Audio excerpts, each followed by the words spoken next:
I read American Sniper by Chris Kyle, also by Jim DeFelice and Scott McEwen. Chris Kyle was a Navy SEAL and a member of SEAL Team 3 and is the most lethal sniper in U.S. history.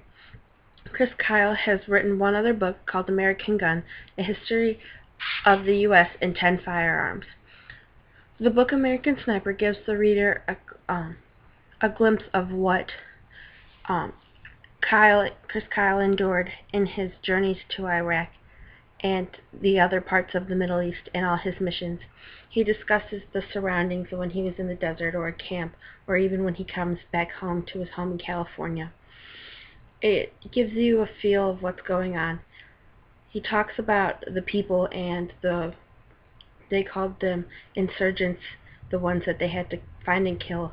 And he talks about how he set up his camp for the snipers, or they went and would help find other people that were missing and bring them back, and also tells about how they helped to evacuate houses with innocent people and would get them to safe refugee places where they would not be hurt. He talks about Chris Kyle gives the reader a real view, of what was going on in his biography. When you read it, you feel a connection, almost like as if you were there experiencing it too. And I think that that's really important for the reader to get, especially for someone who's done such notable achievements for our country. One of my more favorite passages is when he's talking about, in the very beginning of the book, and he's talking about his training before going into SEAL. And they call this one section Hell Week because it's just non-stop going. And he talks about how he could have given up, but he didn't give up. He writes, "Still, there were several times I thought I wouldn't make it. I was tempted to get up and run over to the bell that would end my torture. If you ring this bell, you're taken in for coffee and a donut. And goodbyes, since ringing the bell, or even standing up and saying, 'I quit,' means the end of the program for you." Believe it or not, my fractured foot gradually started to feel better as the week went on. Maybe I just became so used to the feeling that it became normal. What I couldn't stand was being cold, lying out on the beach in the surf, stripped down, freezing off. That was the worst. I'd lock arms with the guys on either side of me and jackhammer, my body vibrating crazy with the chills. I prayed for someone to pee on me. Everybody did, I'm sure. Urine was the only warm thing available at this point. If you happen to look out on the surf during a BUD/S class and see a bunch of guys huddled together, it's because somebody out there and everybody is taking advantage of it. If that bell was a little closer, I might have stood up and gone and rung it, gotten my warm coffee and donut, but I didn't. Either I was too stubborn to quit, or just too lazy to get up. Take your pick. It shows that how determined he was to make it through, and he made it through this week, and he might have thought that it was the toughest thing, but he knew that you just had to keep going and keep pushing through. Another passage that I liked, he talks about coming back from a mission, and it was crazy, and there were people running everywhere, and it was a life or death situation. There were insurgents that were shooting at them, and he talks about when they came back, and he writes, "We made it back to the rest of the Marines without either of us getting hit again.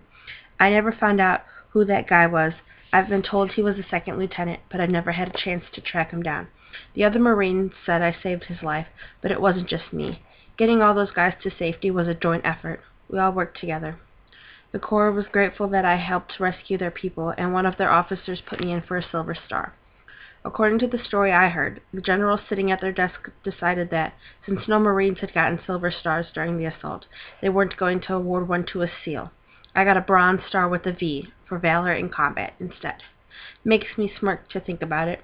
Medals are all right, but they have a lot to do with politics, and I am not a fan of politics. All told, I would end my career as a SEAL with 2 Silver Stars and 5 bronze medals, all for valor. I'm proud of my service, but I sure as hell didn't do it for any medal. That don't make me any better or less than any other guy who served. Medals never tell the whole story. And like I said, in the end, they've become more political than accurate. I've seen men who deserved a lot more and men who deserved a lot less rewarded by higher-ups negotiating for whatever public cause they were working on at the time. For all these reasons, they are not on display at my house or in my office. My wife is always encouraging me to organize or frame the paperwork on them and display the medals. Political or not, she still thinks they are part of the story of my service. Maybe I'll get around to it someday. More likely, I won't.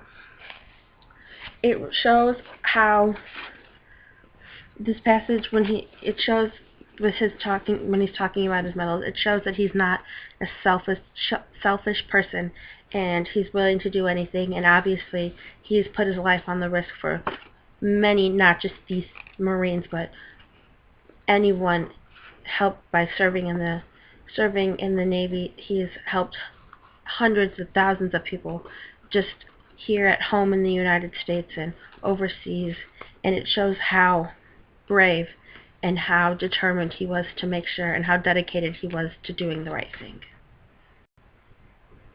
After completing the book, I would definitely recommend it to anyone. I think overall, any age group, any gender, I personally I've never read anything like this, and I thought, oh, I'd give it a try, and I think this will be one of my more favorite books that I have read. The journey that he endured and how he persevered, and it's inspiring to know that someone has worked this hard, and it makes me feel safe, and I hope that there are more people out there like Chris Kyle protecting our nation and helping all of us. I think we can learn that we all need to be selfless and put ourselves out there to help each other more, because if we do that, then we'll all live better lives, not just for ourselves, but for other people too. By helping somebody else's lives, it's going to make the world better, and we're going to have it'll improve society altogether as a whole.